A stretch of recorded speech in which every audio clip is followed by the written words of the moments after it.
अगले 15 दिन अगर आप मेरे साथ डेडिकेटेडली रहोगे, 70 में से 70 तो नहीं बोलूंगा, बट हाँ मैं ये श्योरिटी से आपको कह सकता हूं कि आपके 70 में से 60 नंबर आने के पूरे पूरे चांसेस हैं बेटा। और मैं मानकर चल रहा हूं कि आप लोगों को जीरो आता है, कुछ नहीं आता है, तो कहां से शुरू करें। अगर 12 घंटे में कंप्लीट होता है ये तो बेटा 4 घंटे में कंप्लीट कर लेता है, 6 घंटे में कंप्लीट कर लेता है। सिर्फ वन शॉट देखने मात्र से काम नहीं बनेगा, उसके बाद PYQ जरूर लगाओ। उसके आपको ये देखने कि कौन कौन से सवाल आए हुए हैं। मेरा बच्चा मेरा लेक्चर देख के निकलेगा, उसको पता होगा यार PYQ में सॉल्व कर सकता हूं। मिस्टेक बुक इस टाइम पे आप लोगों के लिए रामबाण है बेटा। 12 नंबर की यूनिट, बड़ी यूनिट दोस्तों, बड़ी यूनिट है बेटा, और मेथड सारा ये सबका एक ही है। ये बहुत मजेदार चीज मैंने आप लोगों के लिए बनाई हुई है, सारी चीजें एक ही शीट पे। हाय बच्चों, तो क्या सच में पॉसिबल है कि अभी भी हमारे नंबर अच्छे आ सकते हैं? क्या सच में हमारा किसी प्रकार का कोई कमबैक हो सकता है? तो जी हां, ये पॉसिबल है। और मैं अगले 15 दिन अगर आप मेरे साथ डेडिकेटेडली रहोगे और इस वीडियो को फॉलो करोगे तो डेफिनेटली आपके नंबर जो हैं वो एक्सपोनेंशियली इंक्रीज करेंगे। मतलब मैं 70 में से 70 तो नहीं बोलूंगा, ऑफ कोर्स 70 में से 65 भी नहीं बोलूंगा, बट हाँ मैं ये श्योरिटी से आपको कह सकता हूं कि आपके 70 में से 60 नंबर आने के पूरे पूरे चांसेस हैं बेटा। अगर आप बिल्कुल जीरो पे भी हो तो भी आपको कैसे पढ़ना है मैं उसकी भी बात करूंगा। आपका क्या मेथोडोलॉजी होना चाहिए मैं उसकी भी बात करूंगा। और जो ब्रेक हमारा बीच में आने वाला है, क्योंकि दिल्ली में जो बोर्ड का एग्जाम है वो है 20 फरवरी को और 18 तारीख को फिजिकल एजुकेशन है, तो बीच में एक दिन के गैप में कैसे पढ़ना है मैं आगे उस पर भी बात करूंगा। बट शुरू करते हैं पूरे सिलेबस से। और मैं मानकर चल रहा हूं कि आप लोगों को जीरो आता है, कुछ नहीं आता है, तो कहां से शुरू करें। देखो, एक तरीका ये भी हो सकता है, एक मेंटालिटी ये भी हो सकती है कि सबसे मुश्किल वाला पहले उठा लो, सबसे मुश्किल वाला पहले उठा लो, कि सारा वेटेज जो है जिसका सबसे ज्यादा वो उठा लो, कि सारा लोड जो है वो पहले कंप्लीट हो जाए। ये स्ट्रैटेजी इस टाइम काम नहीं करेगी। सबसे मुश्किल नहीं उठाना, अभी जरूरत है सबसे इजी करने की और सबसे ज्यादा स्कोरिंग वाला करने की। आप समझो मेरी बात। इसलिए मैंने अपने पूरे सिलेबस को 4 फेजेस में डिवाइड कर दिया है। सबसे पहला फेज हमारा चलेगा जिसमें हम पढ़ने वाले हैं सबसे पहले सेमीकंडक्टर। ये सेमीकंडक्टर का जो चैप्टर है बेटा, ये 7 नंबर का है। और मैं इसे पढ़ने के लिए हमेशा, आप मेरी कई वीडियो देखोगे तो ये दिखाई देगा कि सर हमेशा सेमीकंडक्टर पढ़ने के लिए बोलते हैं सबसे पहले।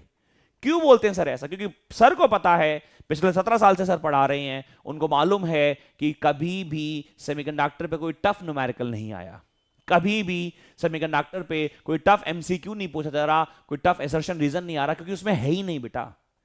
और 7 नंबर का ये पोर्शन जो है, अब इसी 7 नंबर को अगर आप करंट और इलेक्ट्रोस्टैट से कंपेयर करो, बिकॉज उसका भी इतना ही वेटेज है, वो इलेक्ट्रोस्टैट, वहां पे पोटेंशियल कैपेसिटेंस अगर 12 घंटे में कंप्लीट होता है, ये तो बेटा 4 घंटे में कंप्लीट कर लेता है, 6 घंटे में कंप्लीट कर लेता है। तो वो बेटर करना है ना, जो कम टाइम में ज्यादा नंबर देके जाएगा। इसलिए सेमीकंडक्टर सबसे पहले करना है।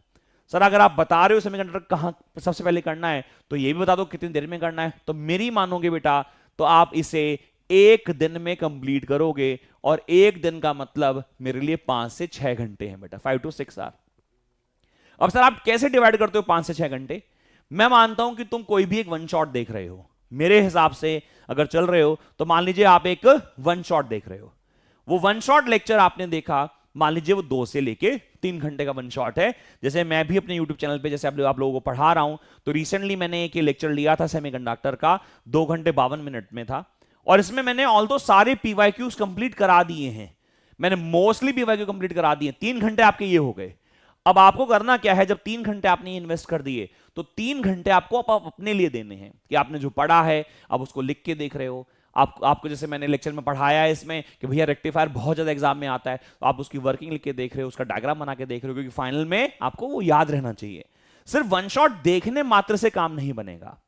अगर आप किसी का लेक्चर सुन लेते हो और आपको लगता है कि हाँ हाँ समझ में आ गया और लिख नहीं रहे हो, तो बेटा फाइनल वाले दिन आप पक्का इसे भूल जाओगे बेटा। आप इसे बिना लिखे आप सोचो कि भैया नहीं हो गया मेरा तो काम, बिल्कुल नहीं चलेगा सर ये काम। इसीलिए जब भी आप वन शॉट देखो उसके बाद PYQ जरूर लगाओ। उसके PYQ कहां से लगा सकते हैं? सर PYQ कोई किताब आप परचेज कर सकते हैं, ऑनलाइन मिल जाती है, नहीं तो आप हमारी ऐप पे भी जा सकते हैं। हमारी जो ऐप है मैं आपको दिखा देता हूं। हमारी जो ऐप है ये हमारी ऐप है। इस ऐप में आप देखोगे, आप जब आप डाउनलोड कर लोगे, इसका जो डाउनलोड लिंक है मैं डिस्क्रिप्शन में डाल दूंगा। ये ऐप है, यहां पे स्टडी मटेरियल का एक सेक्शन बना हुआ है। स्टडी मटेरियल के सेक्शन पे आप जाओगे तो ये स्टडी मटेरियल 2025 अभी खुल जाएगा और आप देखोगे उसके अंदर सीबीएसई का 2022 के सारे सेट, उनके सबकी मार्किंग स्कीम, फिर 2023 के सारे सेट, फिर उनकी मार्किंग स्कीम, फिर 2024 के इसी के अंदर इसकी मार्किंग स्कीम भी है, 25 के अंदर इसकी मार्किंग स्कीम भी है। ऑल्दो ये चैप्टर वाइज डिवाइडेड नहीं है, लेकिन आपको सारे क्वेश्चन पीवाईक्यू यहां से मिल जाए। पीवाईक्यू का मतलब क्या होता है? प्रीवियस ईयर क्वेश्चन जो आए हुए हैं, तो 25 में आए होंगे, 24 में आए होंगे, 23 में आए होंगे, यही तो है। आपको ये देखने कि कौन कौन से सवाल आए हुए हैं। आप यहां से डाउनलोड करना चाहते हो, वो डाउनलोड भी हो सकता है, आप प्रिंट आउट ले लीजिए, वरना अपने टैब में फोन में खोल लीजिए और देखो कि भैया सेमीकंडक्टर का कौन कौन सा क्वेश्चन आया हुआ है और क्या मैं पीवाईक्यू कर पा रहा हूं। अगर कोई भी वन शॉट देखने के बाद अगर आप पीवाईक्यू नहीं कर पा रहे हो तो मतलब आपने वन शॉट ही गलत देख लिया है बेटा, मैं सच्ची बोल रहा हूं। ये तो आप जैसे मैंने पढ़ाया हुआ है, तो मैंने अभी रिसेंटली मैंने electric Gauss, electric flux and Gauss theorem पढ़ाया बेटा, इलेक्ट्रिक चार्ज एंड फील्ड का। अब मैंने पढ़ाया, मैंने उसमें सब न्यूमेरिकल करा दिए, उसमें थ्योरी भी पढ़ाई ऑफ कोर्स मैंने, बट न्यूमेरिकल करा दिए। तो मैं जब मेरा बच्चा लेक्चर देख के निकलेगा, उसको पता होगा यार पीवाईक्यू में सॉल्व कर सकता हूं, तो पीवाईक्यू सॉल्व करना। उसके बाद टेस्ट देना बहुत जरूरी है बेटा, टेस्ट देना जरूरी है। आप कहीं पे भी है, आप दिल्ली से हैं, बाहर से हैं, मुझे बच्चे इंदौर से मैसेज कर रहे हैं, दूसरे स्टेट से मैसेज कर रहे हैं, आप जहां भी कोचिंग जाते हो वहां से टेस्ट पेपर बनवा लो और मास्टर को बोलो कि भैया पेपर बना के दे दो और वो चेक करके दे दो हमें, ताकि हमें पता चल जाए कि हमने सेमीकंडक्टर पढ़ा, उसमें टेस्ट में हमारे क्या नंबर आए। And the most important part, जब आपने टेस्ट देखा तो उसकी एक मिस्टेक बुक बना लो, एक A4 शीट ले लो, चाहे उस पर लिख लो कि मैंने सेमीकंडक्टर पढ़ा था, लेकिन अभी भी मुझे इसमें से वो जो एक रिलेशन है Ne into NH is equal to Ni square, इसके फॉर्मूले सॉल्व करने, इसके जो न्यूमेरिकल वो सॉल्व नहीं हो रहे हैं, या मैं इसके जो फॉरवर्ड बाइसिंग है, रिवर्स बाइसिंग के जो ग्राफ है, ये नहीं बना पा रहा हूं। मिस्टेक बुक इस टाइम पे आप लोगों के लिए रामबाण है बेटा। आपने कोई भी चैप्टर पढ़ा वन शॉट से, पीवाईक्यू देखा, पीवाईक्यू को टेस्ट दिया, टेस्ट देके आपने एक मिस्टेक बुक बना ली। उस मिस्टेक बुक में आपने लिखा हुआ है कि यार वो ना मैंने फिल्टर सर्किट पूछा हुआ है क्वेश्चन में, मैंने तो पढ़ा ही नहीं फिल्टर सर्किट क्या होता है। रेक्टिफायर के बाद एक कैपेसिटर लगाया जाता है और कैपेसिटर के बाद जब आउटपुट आता है तो वो फिल्टर्ड आता है, और जो रेक्टिफायर उसका आउटपुट ऐसे की जगह, फुल रेक्टिफायर का आउटपुट ऐसे की जगह कुछ ऐसे आ जाता है। सर ये नहीं पढ़ा, तो ये इस मिस्टेक बुक में लिख ले बेटा। अगर तू ये नहीं कर रहा है तो फिर तेरा वन शॉट कितना कंप्लीट हुआ है, तेरे पीवाईक्यू कितने कंप्लीट हुआ है, तेरा इवैल्यूएशन नहीं होगा। इसलिए test is the most important thing you need to understand for this moment of time. बच्चों, हमारे बच्चे इस टाइम बहुत वन शॉट देख रहे हैं, बहुत सारे पीवाईक्यूज कर रहे हैं, बट टेस्ट नहीं दे रहे। अरे भाई, टेस्ट नहीं दोगे तो पता कैसे चलेगा? जिस भी मास्टर से पढ़ते हो उसको बोलो भैया टेस्ट बना के देंगे, चेक करके दे दो मुझे, मैं चेक करके दे दूंगा। बच्चे ने, टीचर ने चेक किया, तुम्हें पता चल गया यार नंबर कट रहे हैं, मिस्टेक बुक में लिख लिया। अब जब नेक्स्ट सॉर्ट ऑफ रिवीजन के लिए आएंगे, नेक्स्ट लेवल रिवीजन के लिए आएंगे, तो हमारे दिमाग में होगा कि हाँ यार वो हमने टेस्ट दिया था उसमें गलती थी, तो दोबारा रिवाइज कर लो। तो सेमीकंडक्टर हम लोग यहां से पढ़ रहे हैं दोस्तों, सेमीकंडक्टर पढ़ रहे हैं, सेमीकंडक्टर को हमने 5 से 6 घंटे लगा दिए। अब अगली बार हम लोग आ गए ड्यूअल नेचर एटम और न्यूक्लियाई पे। ये हमारी जो यूनिट है वो 11 to 12 मार्क्स की है, 12 नंबर की यूनिट, बड़ी यूनिट दोस्तों, बड़ी यूनिट है बेटा। अब इसको कंप्लीट करने में तुम्हें क्या लगता है कितना दिन लगेगा? सर 1 दिन यहां लगेगा और 1 दिन लगभग दोनों कंप्लीट करने में यहां लगेगा। यानी 3 दिन बाद, 3 डेज के बाद, 3 दिन के बाद आपका सेमीकंडक्टर भी प्रिपेयर होगा। और मेथड सारा ये सबका एक ही है, पहले वन शॉट देखा, फिर पीवाईक्यू करा, फिर टेस्ट लगाया और फिर मिस्टेक बुक में लिख लिया कि भैया क्या क्या हमसे गलती हो रही है। तो 3 दिनों बाद आपका ये फेज खत्म हो गया। अब सर आपने सबसे इजी चैप्टर्स लगाए हैं, बच्चे मुझे कुछ ऐसे भी बोल सकते हैं। देखो सबसे इजी शायद उसके लिए है ना जिसने पढ़ रखा है। मान लीजिए तूने ये ऑलरेडी चैप्टर पढ़ रखे तो फेज 2 को फेज 1 से शिफ्ट कर दे बेटा, यही तो होगा ना बेस्ट। आपको अपने हिसाब से पढ़ना है, किसी के और के हिसाब से मत पढ़ो। हो सकता है तेरा भैया मॉडर्न सबसे मुश्किल हो तेरे लिए, मॉडर्न, तो तुझे मॉडर्न पढ़ना है। हो सकता है XY स्टूडेंट के लिए बोला सर मॉडर्न तो मुझे बहुत अच्छा आता है तो मैं तो नहीं पढ़ूंगा, तो ठीक है तू भैया ये वाला फेज पकड़ ले। तो वो डिवीजन मैं आपको बता रहा हूं, आप अपने हिसाब से उन चीजों को मॉड्यूलेट कर लोगे। चलो जी, तो 3 दिन बाद हमने ये पूरा फेज कंप्लीट कर लेना है। उसके बाद जब आप नेक्स्ट फेज पे आ रहे हो, ध्यान रखना नेक्स्ट फेज तो हमारा नया चैप्टर चलेगा ही चलेगा, लेकिन सर फेज 2 पढ़ते हुए हमें फेज 1 को रिवाइज भी करना है। उस मिस्टेक बुक को उठाकर भी देखना है कि हमने क्या क्या गलतियां की हुई थी, वो बार बार रिवाइज करना है। क्योंकि कई बार क्या होता है बच्चा यहां से यहां तक तो पहुंचता है, लेकिन फेज 1 फेज आउट हो जाता है, फेज आउट हो जाता है। तो ये बहुत इंपॉर्टेंट बात है बेटा। तो फेज 2 में हम इलेक्ट्रिक चार्ज एंड फील्ड पढ़ेंगे।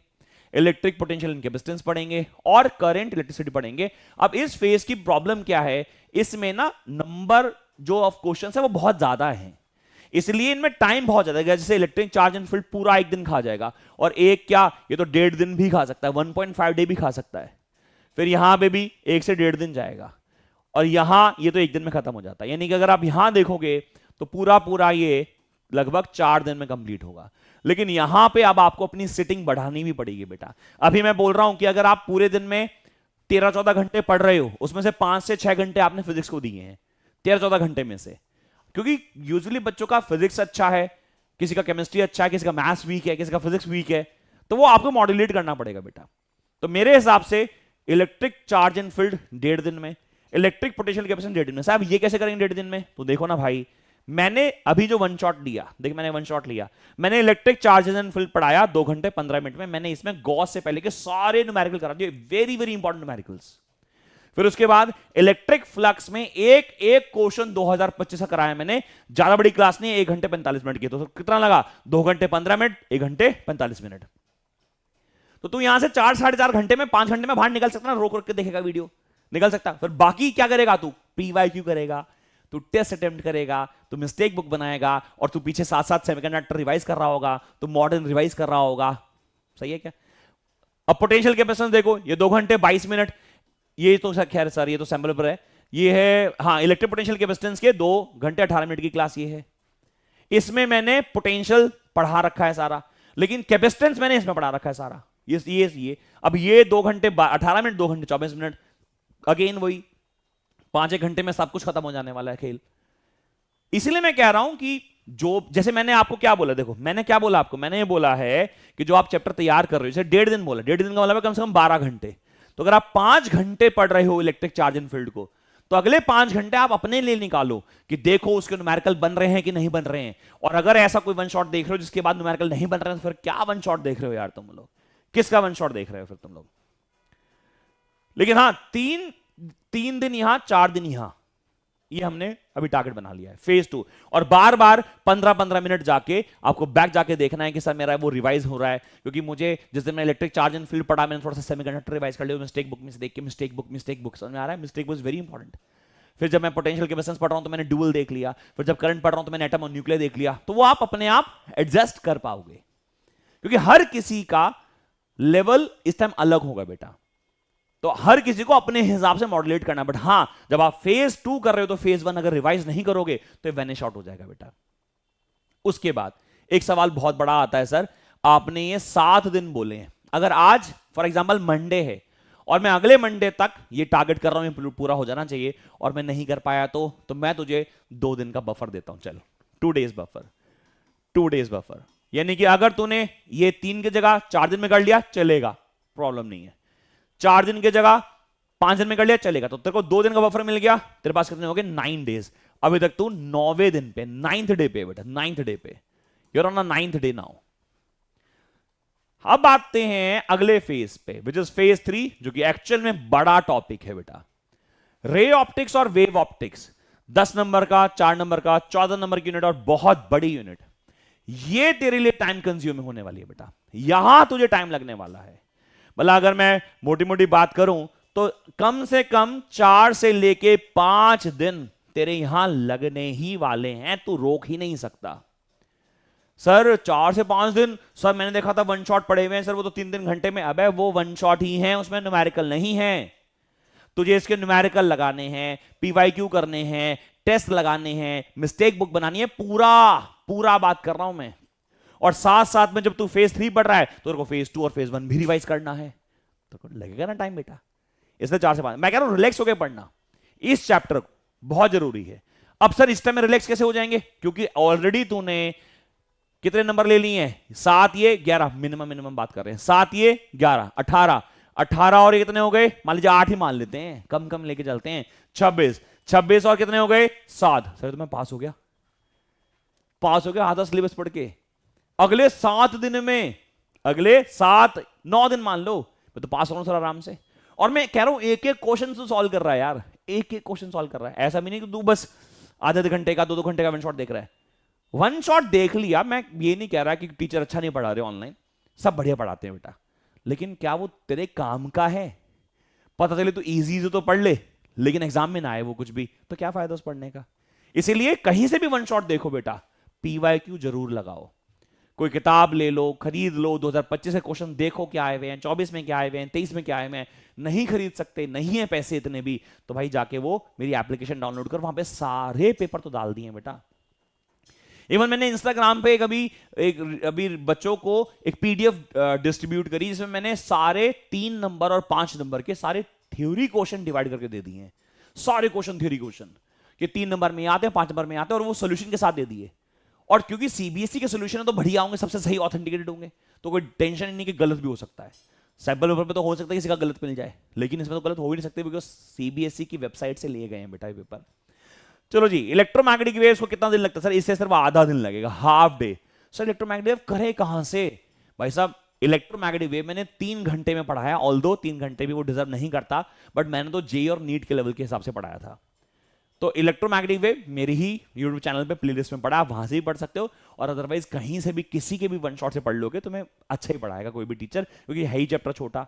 बट हाँ, यहां से 14 और 3 17 नंबर और आ गए। अगर तू ये देख बेटा, ये 17 मार्क्स यहां से टोटल मिल गए, ऊपर से लगभग 33 मार्क्स मिल गए थे। 17 ये 33, 40 नंबर तेरे आ रहे हैं। लेकिन कौन से दिन में? यहां पे 9 दिन हो गए थे, 10 10 11 12 13 14 मान ले, 14 डेज के बाद, यानी 14th डे पे तू भैया तैयार खड़ा है कि 40 नंबर पक्का आ रहे हैं। 40 नहीं बेटा, ज्यादा बोल रहा हूं मैं, कम बोल रहा हूं। 40 थोड़े ना होंगे, कितने?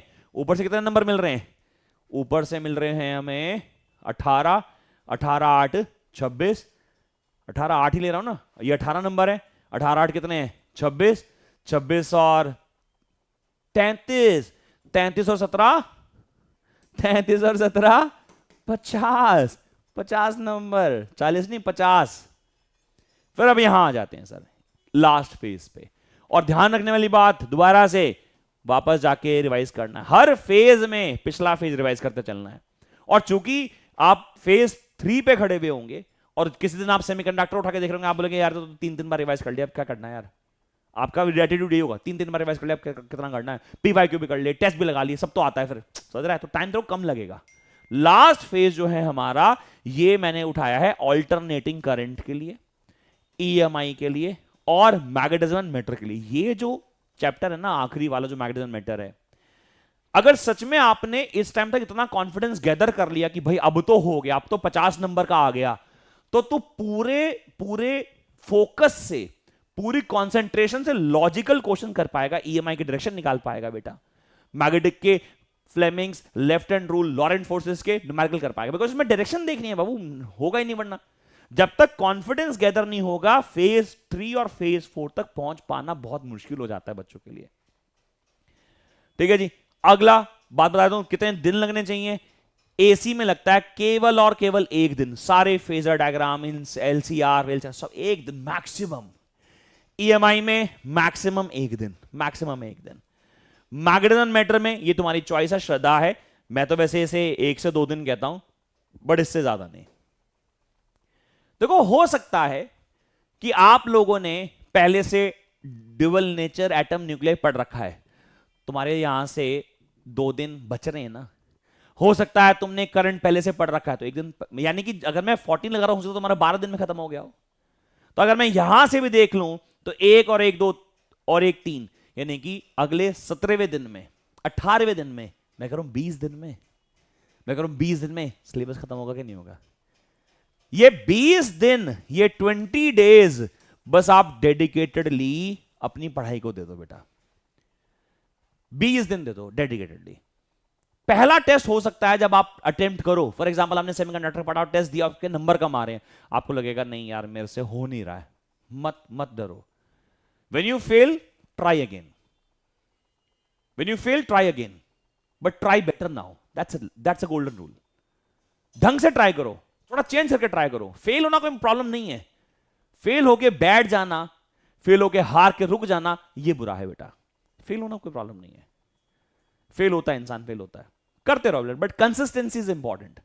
मैं जब आपको बोल रहा हूं ना कि पहले दिन से मेरे साथ शुरू करो, तो आखिरी 20वें दिन तक मुझे फॉलो करो, जो मैं इसको बोल रहा हूं, आपको ऐसा करना पड़ेगा बेटा। और ये जो मेथोडोलॉजी है गोल्डन मेथोडोलॉजी बच्चों, यही करना पड़ेगा अगर तुम्हें मार्क्स चाहिए। अदरवाइज वन शॉट देख रहे हो, मूवीज का देख रहे हो, मूवीज का देखते रहोगे, रिजल्ट नहीं आएगा। दूसरी चीज मैं यहां पे एड ऑन बात कर दूं, क्योंकि अगर हो सकता है कोई बच्चा हो जिसके पास ये टेस्ट ना हो, मास्टर ना हो, तो आप हमारे यहां से टेस्ट परचेज कर सकते हैं।